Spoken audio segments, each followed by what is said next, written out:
नमस्कार दोस्तों, स्वागत है आपका एक बार फिर से हमारे चैनल आरपी कैरियर क्लासेस में। और मैं मनीष कुमार मिश्रा आपका हार्दिक अभिनंदन करता हूं।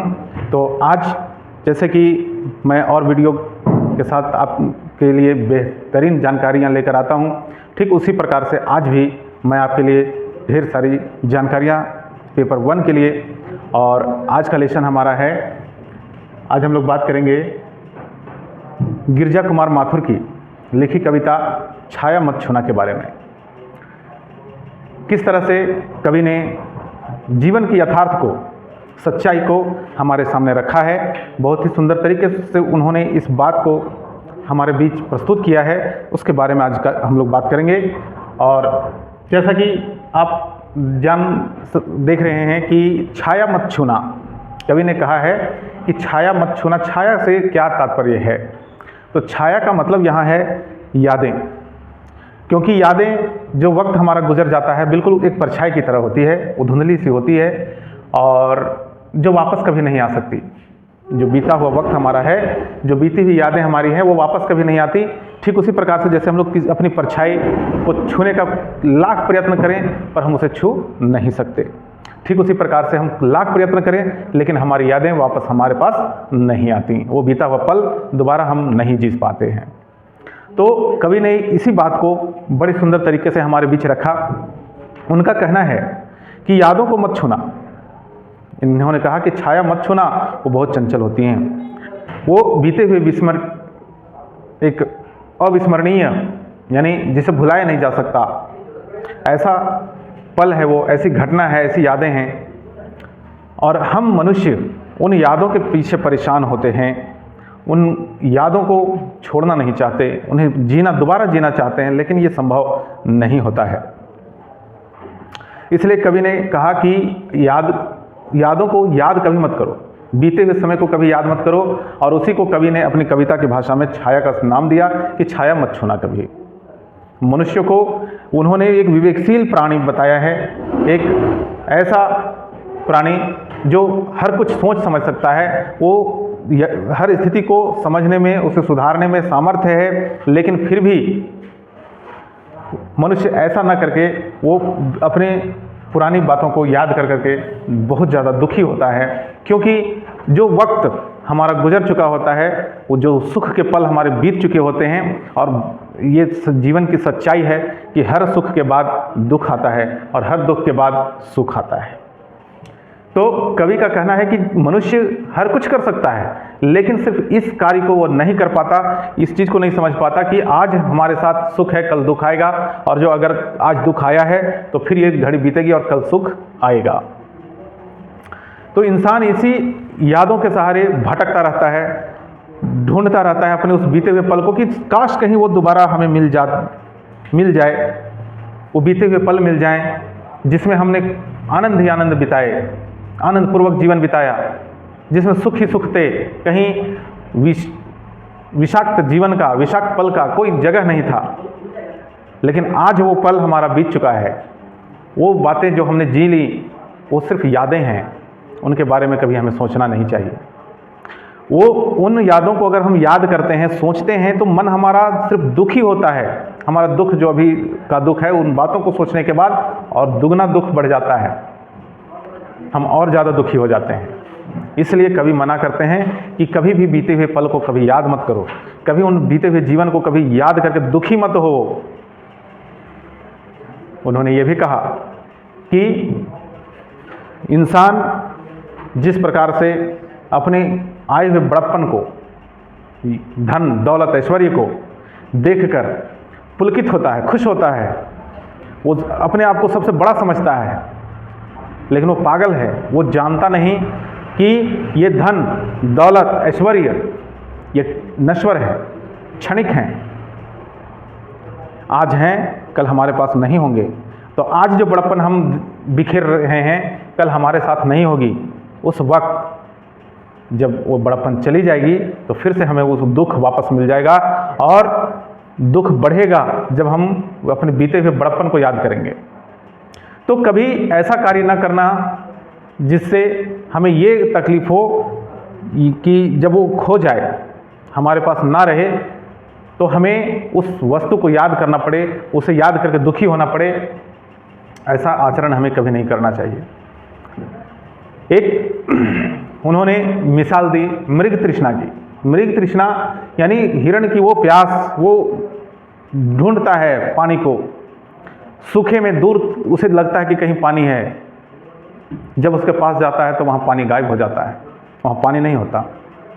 वो तो एक छल है जिसको देखकर वो पागल है। और उसी तरह से ये हमारा ऐश्वर्य जो है वो एक छल है, वो हमें सिर्फ दिखता है, वो होता नहीं है। वास्तव में अगर देखा जाए तो आज का जो हमारा ऐशो आराम, धन दौलत, ये सब बेकार है। हमारे साथ कुछ अंत समय में हमारे पास कुछ नहीं बचता है, कुछ भी नहीं। हम एक फूटी कौड़ी भी अपने साथ नहीं ले जा सकते। तो इन बातों को याद करने से कोई फ़ायदा नहीं है, सिर्फ दुख बढ़ता है, इससे हानि है। तो इसलिए कवि ने हमें मना किया कि कभी उन बीते हुए पलों को याद मत करना, बीते हुए सुख को याद मत करना। आज अमावस्या है, कल पूर्णिमा होगा, और आज अगर पूर्णिमा है कल फिर से अमावस्या होगा।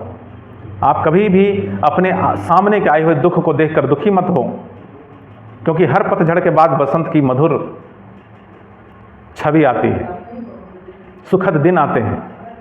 अमावस्या के बीत जाने के बाद फिर से चंद्रमा वाली पूरी रात आती है, चंद्रमा की पूर्णिमा की चांदनी की प्रकाश आती है। इसलिए कभी भी हमें ये बात सोच के दुखी नहीं होना चाहिए कि हमारे जीवन में दुख आया है, बल्कि हमें हमेशा इस उम्मीद में रहना चाहिए कि आज हमारे साथ तकलीफ़ें हैं, कल वो दूर हो जाएंगी, कल फिर से हमें सुख मिलने वाला है। इसलिए आने वाले समय को सोचकर पुलकित होना चाहिए, खुश होना चाहिए, ना कि बीते हुए समय को याद करके दुखी होना चाहिए। तो इस तरह की बातों को कवि ने हमारे बीच रखा इस कविता में, और मैं आपके लिए इस कविता से संबंधित कुछ ऑब्जेक्टिव क्वेश्चंस भी, जैसा कि मैं हर कविता में आपके साथ इसे बांटता हूँ, आपको बताता हूँ, उसे सॉल्व करने के तरीके की कैसे उसे सॉल्व करना है, क्या उसका जवाब होगा और कैसे उसे तैयार करना है, इसके बारे में मैं आपको जो बताता हूँ। आज फिर हम लोग चलते हैं इस छाया मत छूना कविता के कुछ ऑब्जेक्टिव क्वेश्चंस की ओर, और मुझे उम्मीद है कि ये सवालात आपके प्रतियोगिता परीक्षा में काफ़ी मददगार साबित होंगे। तो आइए चलते हैं हम लोग कुछ सवाल की ओर, जहाँ हम कुछ जरूरी सवालों के जवाब, महत्वपूर्ण सवालों के जवाब बांटते हैं। तो हमारा पहला सवाल है दोस्तों कि कवि ने किन यादों में जीने से मना किया है। जैसा कि कविता में मैंने चर्चा की है कि कवि ने किन यादों में जीने से मना किया है, तो हमें बीते हुए सुनहरी यादों में, यानी अभी तो दुख है, जो सुख था वो बीता है, तो उन सुखों को याद मत करो। तो कवि ने हमें सुनहरी यादों में जीने से मना किया है। हमारा सही जवाब, सही ऑप्शन है ख। अच्छा ठीक है, इसको तो हमारा पहला सवाल है दोस्तों कि कवि ने किन यादों में जीने से मना किया है। तो कवि हमें हमेशा ये बात बताते हैं कि जो सुख का समय था वो बीता है, तो वह सामने हमारा दुख है, तो कभी हमें पुरानी बातों को, यानी कि सुख को याद करके दुखी ना होना है। हमें आने वाले समय की कल्पना करनी है कि आने वाला समय हमारा फिर से सुखमय होने वाला है। इसलिए कवि ने हमें पुरानी मीठी यादों में जीने से मना किया है, पुरानी मीठी यादों में जीने से मना किया है, ताकि आने वाला समय हमारा फिर से मीठा होने वाला है। अभी अगर कड़वा है तो हमें पुराने समय को, जो जिसे हमने जी लिया है, उसे याद करके इसकी कड़वाहट को और बढ़ानी नहीं है। तो हमारा सही जवाब है ऑप्शन ग। अगला सवाल है, चांदनी रात को देखकर कवि को किसकी याद आती है। जब कवि ने चांदनी रात को देखा तो उसे किसकी याद आई। तो यहाँ मैं बताता चलूँ आपको कि कवि ने चांदनी की रात को ऐसा बोध दिया है कि जिस प्रकार से लंबे लंबे बालों में फूलों का गजरा बनता है, कितना सुशोभित होता है वो, कि काले बालों में सफ़ेद फूलों का या चमकीले फूलों का मोहक गजरा लगा हो। तो कवि ने चांदनी रात को देखकर जो उन्हें याद आती है, जो उन्हें महसूस होता है, वो बात है कि प्रेमिका के केशों में गुथे हुए फूल। इन बातों को वो याद करते हैं। तो हमारा सही ऑप्शन है क। अगला सवाल है, पुरानी यादों में जीने का परिणाम कैसा होता है? जैसा कि मैंने आपको कविता के सारांश में बताया कि जब हम लोग पुरानी बातों को याद करते हैं तो हमारा जीवन और भी दुखी हो जाता है। तो इसका सही जवाब हमारा होगा कि पुरानी मीठी यादों में जीने का परिणाम क्या होता है? तो दुखमय, दुख से भरा होता है वो। इसलिए हमारा सही ऑप्शन है घ। अगला सवाल है, कविता में मृग तृष्णा किसे कहा गया है? मैंने चर्चा की थी अभी कि जीवन का जो हमारा प्यास होता है, जो इच्छाएं अनंत हमारी हैं, वो मृग तृष्णा के समान है। हमें लगता है कि वहाँ सुख है, लेकिन जब हम लोग वहाँ पहुँचते हैं तो वहाँ भी वही हाल है, वहाँ भी दुख ही है। तो कविता में मृग तृष्णा किसे कहा गया? तो मृग तृष्णा है का मतलब है प्रभुता। यही प्रभुता का अर्थ यहाँ है ऐश्वर्य, धन, दौलत, सुख। इसी को प्रभुता कहा गया है। अपने आप को सर्वश्रेष्ठ समझना, अपने आप को बड़ा समझना, अपने आप में बड़पन दिखाना, यही मृग तृष्णा है। क्यों इसकी चाहत रखते हैं हम? सबसे बड़े होने का, सबसे बड़े दिखने का, यही मृग तृष्णा है। तो सही जवाब हमारा है ऑप्शन ख। अगला सवाल है, कविता में छाया का अर्थ क्या है? जब कवि ने कविता को लिखा, उसका शीर्षक बनाया छाया मत छूना। तो छाया शब्द से वो क्या कहना चाहते हैं? तो छाया का अर्थ है पुरानी मीठी यादें, वैसे दिन जिसे हमने पहले जी लिया है और वर्तमान की स्थिति को देखकर जिसे हम याद करके दुखी होते हैं, तो वो है हमारा पुराना दिन, जिसे छाया कहकर संबोधित किया गया है। तो इसका सही जवाब हमारा है क। अगला सवाल है, शरद रात किसका प्रतीक होता है? शरद रात की जो चर्चा की गई है कि शरद ऋतु में की जो पूनम की चांद होती है, इतनी खूबसूरत होती है कि उसे देखकर हम मोहित होते हैं। तो यहाँ कविता में शरद रात की का जो प्रतीक किसे बनाया गया है, किसके लिए कही गई है ये शब्द शरद रात? तो इसका सही जवाब हमारा है खुशियों का, कि बीते हुए खुशियों को याद करना ही शरद रात है। वो देखने में मोहित होता है, लेकिन शरद रात में हम घूम नहीं पाते, उसे चांदनी के नीचे बैठ नहीं पाते, तो वो नश्वर है, हमारे लिए बेकार है। वो सिर्फ देखने में मोहित होता है। जैसे कि बीते हुए यादें हमें सिर्फ कल्पना में अच्छी लगती हैं, लेकिन उसे याद करने के बाद यथार्थ में हमें उससे दुख ही मिलता है। तो इसका सही जवाब हमारा है दोस्तों ऑप्शन ख। अगला सवाल है, किसे याद करके कवि के मन में मनभावन चित्र भरते हैं? कवि आखिर कौन सी बात याद करता है जिससे उसके मन में मनभावन चित्र बनते हैं? तो सही इसका जवाब हमारा है कि रंग बिरंगी यादों को, क्योंकि चर्चा की गई है सिर्फ यादों को ही याद करके हम लोग खुश होते हैं और दुखी भी होते हैं, इसलिए इसका सही ऑप्शन हमारा है ख। अगला सवाल है, हर सुख में क्या छिपा होता है? हर सुख जो हमारे साथ आता है, तो सुख के साथ क्या छिपा होता है? तो जैसा कि हमने जानते हैं कि सुख के बाद दुख और दुख के बाद सुख लगातार बना होता है, तो इसका सही जवाब हमारा है दुख, कि सुख के साथ दुख बना छिपा हुआ आता है और हमें उस दुख को भी हंसते हुए उसका स्वागत करना चाहिए, न कि उसको देखकर विचलित होना चाहिए। तो इसका सही जवाब हमारा है ऑप्शन क। अगला सवाल है, कवि जीवन में क्या पाने के लिए दौड़ता है? मतलब क्या पाने के लिए वह दौड़ रहा है? क्यों भटक रहा है? कभी यहाँ कभी वहाँ, क्या देखना चाहता है, क्या पाना चाहता है? क्यों बीती हुई वस्तुओं को याद करता है? क्यों दुखी हो रहा है? तो कवि सुख पाने के लिए, वह सुख पाने के लिए दौड़ रहा है।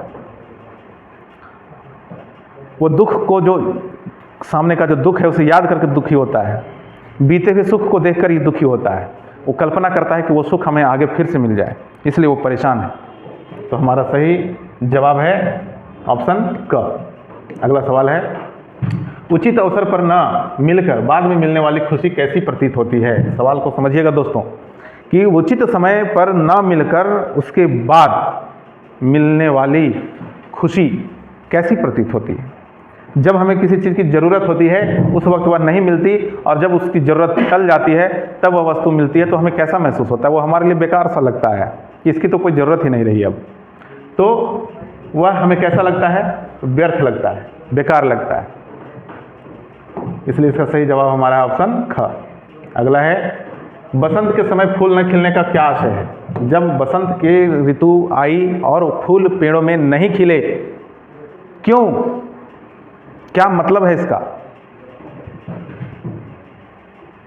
तो इसका हमारा आशय है, कवि ने जिस हिसाब से बताया है कि अगर बसंत ऋतु आई और फूल नहीं खिले, यानी समय से हमें कोई वस्तु नहीं मिली, हमें जब चाहिए थी उस वक्त वो हमें नहीं मिली। हमारा सही जवाब है उचित अवसर का लाभ न मिलना, इसलिए हमारा सही ऑप्शन है घ। अगला सवाल है, पुरानी मीठी यादों के साथ लगी सुहानी सुगंध कवि के तन मन को क्या बना देती है? पुरानी यादों की जो मिठास है, उसकी सुगंध कवि के तन मन को क्या बना देती है? यानी पुरानी यादों को याद करके कवि कैसे हो जाते हैं? तो बीते हुए सुख को याद करके कवि मस्त हो जाते हैं, मदमस्त हो जाते हैं, बिल्कुल। यानी वो उस बीते हुए वो सुख को याद करके आनंदित हैं, लेकिन यथार्थ को वह नहीं देख पा रहे हैं कि यथार्थ यानी सामने में हमारा क्या है। तो इसका सही जवाब हमारा है ऑप्शन ग। अगला सवाल है, जब मनुष्य का मन दुविधाओं से भर जाता है तो क्या होता है? यानी इंसान ऐसी स्थिति पर खड़ा हो जाता है कि वो क्या करे क्या ना करे ये वो निर्णय नहीं कर पाता, तो उस वक्त क्या होता है? मनुष्य के साथ कैसी समस्या आती है? वो क्या सोचने लगता है, क्या करने लगता है?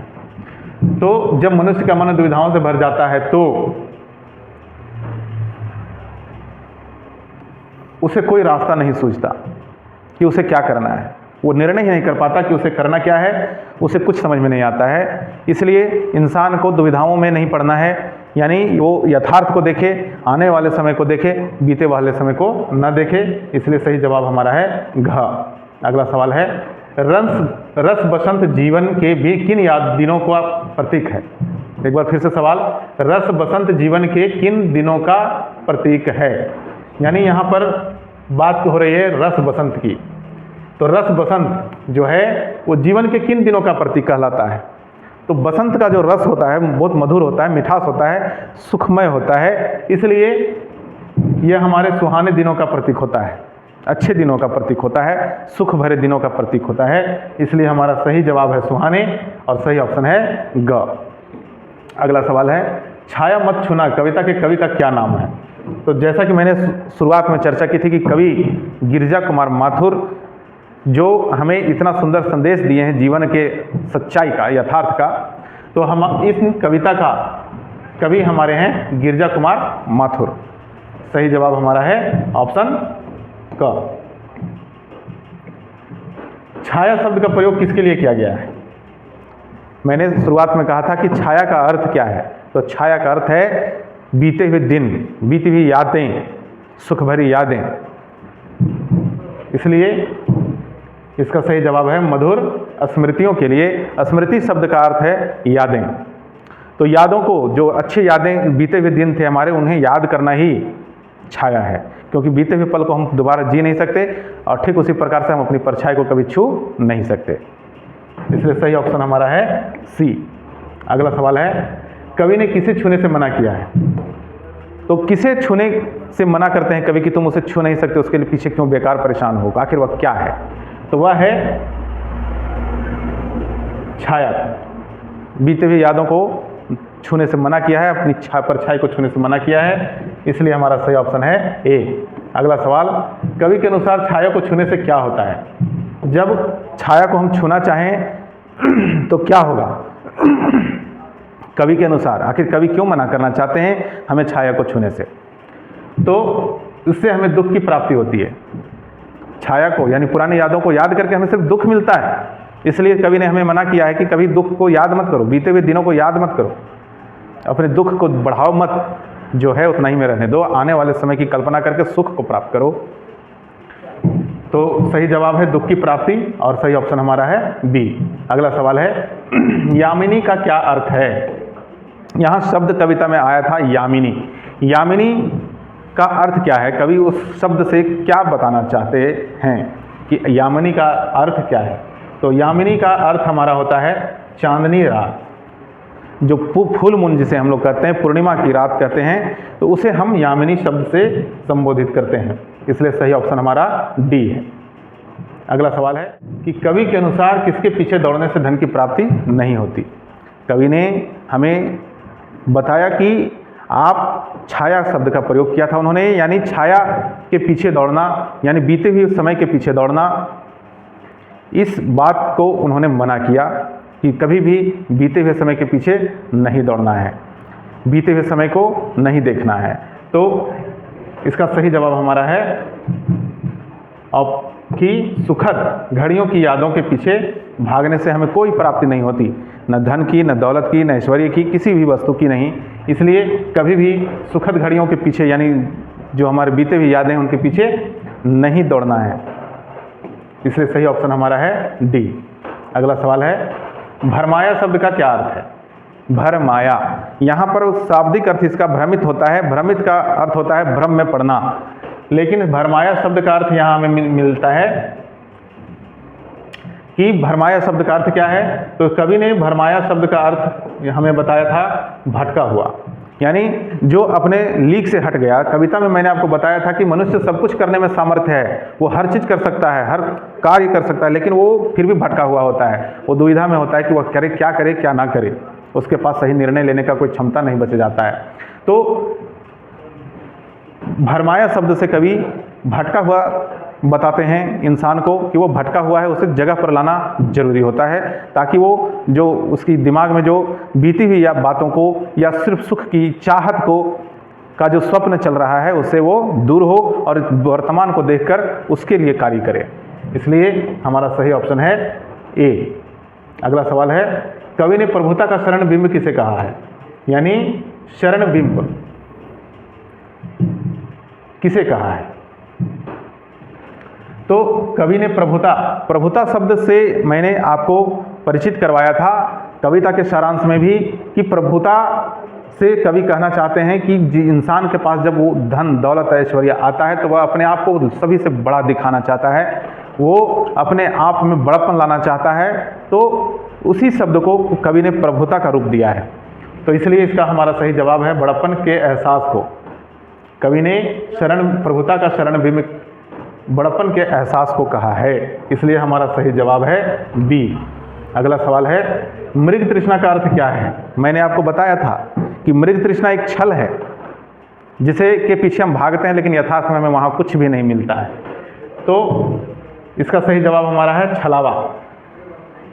मृग तृष्णा अर्थात छलावा है, तो सही जवाब हमारा है सी। अगला सवाल है चंद्रिका शब्द का प्रयोग किस अर्थ के लिए किया गया है। यहाँ पर ध्यान देंगे चंद्रिका, तो चंद्रिका शब्द का अर्थ ही होता है उजले दिन, उजाले वाले, रोशनी वाला वक्त, या उसे हम चंद्रिका चांदनी रात को कहें, चंद्रिका जगमगाते वक्त को कहें, सुखमय दिन हालात को कहें।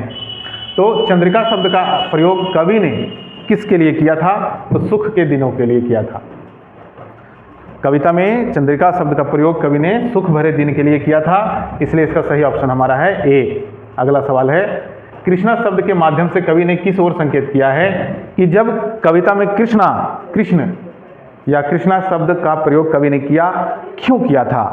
याद करेंगे हम लोग कविता को कि कृष्णा शब्द से उन्होंने बताया कि जीवन में हर सुख के बाद दुख आता है, और कृष्ण वो दुख भरे दिन बिल्कुल अमावस की रात की तरह अंधेरी होती है। तो इसका सही जवाब हमारा है दुख रूपी रात की ओर इशारा किया है कवि ने, कि जिस प्रकार से अमावस की रात अंधेरी होती है उसी प्रकार से दुख भरे दिन भी बिल्कुल अंधेरे की तरह होते हैं, बिल्कुल अमावस की रात की तरह होते हैं। उसी को कवि ने कृष्णा शब्द का प्रयोग संज्ञा दिया है, इसलिए सही जवाब हमारा है बी। अगला सवाल है कवि ने मानव को किसका पूजन करने के लिए कहा है। हम लोग बहुत से पूजन पाठ तंत्र मंत्र जोग जाप करते हैं, लेकिन कवि किसकी पूजा करने को कहते हैं, आखिर किसकी पूजा करने से हमें वास्तविक सुख मिलने वाला है। तो कवि के अनुसार वो यथार्थ का पूजा करने के वो हमें कहते हैं कि जो वक्त सामने है बस उसी की पूजा करो, उसी में जियो, उसी को मानो, जो है सो वही है, सामने वर्तमान और कुछ नहीं। तो इसका सही जवाब हमारा है यथार्थ, ऑप्शन सही है सी। अगला सवाल है कि कवि का साहस कैसा है। कवि का साहस, ध्यान देंगे, कवि का साहस कैसा है। तो उनका साहस, क्योंकि वो भी सुख के लिए भटक रहे हैं, वो आने वाले समय के बारे में ना सोचकर बीते हुए समय और सामने वाले दुख को याद करके परेशान हैं। तो कवि का साहस दुविधाग्रस्त है, उनका जीवन बिल्कुल दुविधाग्रस्त है, इसलिए इसका सही ऑप्शन हमारा है डी। अगला सवाल है कवि को पंथ दिखाई क्यों नहीं देता। आखिर पंथ का मतलब क्या होता है। तो पंथ का मतलब होता है रास्ता। तो कवि को रास्ता क्यों नहीं नजर आ रहा, आखिर क्या कारण है। उनकी आंखों में वो प्रकाश नहीं है जिससे वो अपने राह को देख सकें, यानी पूरी अमावस की अंधेरी रात की तरफ बिल्कुल वो भटक रहे हैं, क्यों। तो कवि को पंथ दिखाई क्यों नहीं देता, इसका सही जवाब हमारा है दुविधाग्रस्त होने के कारण, क्योंकि वो कोई निर्णय नहीं ले पा रहे हैं कि उन्हें करना क्या है, किस रास्ते पे जाना है, वो किस सही रास्ते पे कैसे चलें, इसका निर्णय वो नहीं ले पा रहे हैं। इसलिए बीच चौराहे पे खड़े वो सिर्फ सोच रहे हैं। इसलिए कवि ने उनके इस लक्षण को मतलब ऐसा बताया है कि उन्हें पंथ दिखाई क्यों नहीं दे रहा है, यानी एक अमावस्या का बोध उन्होंने दिया है उसमें कि कवि आखिर चल क्यों नहीं रहे, वो खड़े क्यों हैं, उन्हें रास्ता क्यों नहीं दिखाई दे रहा है। तो बिल्कुल अमावस्या की अंधेरी रात की वजह से। और अमावस्या का अंधेरी रात यानी हमारे जीवन में कब आता है, जब हम दुखों में होते हैं और हम बीती हुई यादों को याद करके और अपने दुख को बढ़ा लेते हैं, तो हमारी जो मानसिक क्षमता है वो किसी निर्णय को लेने में असमर्थ हो जाती है। तो इसका सही जवाब हमारा है दुविधाग्रस्त होने के कारण, सही ऑप्शन हमारा है सी। अगला सवाल है कि कवि ने किसका वर्णन करने को कहा है। तो हम आने के वाले मतलब किसकी इच्छा करने को कहा है कवि ने, बीते हुए समय की या आने वाले समय की। हम किसकी कल्पना करें, किसकी चाहत रखें। तो कवि ने हमें बताया है कि हमें भविष्य का वर्णन करना चाहिए, यानी भविष्य की कल्पना करनी चाहिए कि हमारा भविष्य कैसा होना चाहिए, कैसा होगा। तो हम भविष्य की कल्पना करें, न कि बीते हुए समय की कल्पना करें। इसलिए सही ऑप्शन हमारा है बी। अगला सवाल है रस बसंत का क्या अभिप्राय है, यानी रस बसंत से क्या मतलब निकलता है। आखिर रस बसंत कवि ने क्यों कहा है, रस बसंत कवि ने क्यों कहा है, वो क्या कहना चाहते हैं रस बसंत शब्द से, उसका अर्थ क्या बताते हैं। तो रस बसंत का अभिप्राय है सुखमय जीवन, सुख से भरा जीवन ही रस बसंत के नाम से बताया गया है, इसलिए सही ऑप्शन हमारा सी। अगला सवाल, कवि को क्या दुख है, किस चीज़ का दुख है कवि को, क्यों इतने दुखी हैं वो, तो आखिर वो इतने दुखी क्यों हैं कि वो व्याकुल हो जाते हैं उस वक्त को याद करके, क्या आखिर दुख है उनका। तो कवि को किसका दुख है, तो कवि को दुख है, जैसे हमारे पास देखिए ऑप्शन, चांद के न खिलने का, सूर्य के न निकलने का, चांद के छिप जाने का, या बादल के न आने का। तो जैसा कि कविता का सारांश हमें बताता है, दोस्तों गौर कीजिएगा आप इसके जवाब के लिए कि इसका सही जवाब क्या होना चाहिए। तो जैसा कि इस कविता का सारांश हमें बताता है कि पतझड़ बसंत में फूल न खिलने का कवि को दुख है, अमावस के बाद पूर्णिमा के न आने का दुख है। तो जाहिर सी बात है कि हमारा सही जवाब होना चाहिए कि चांद के छिप जाने का या चांद के न खिलने का।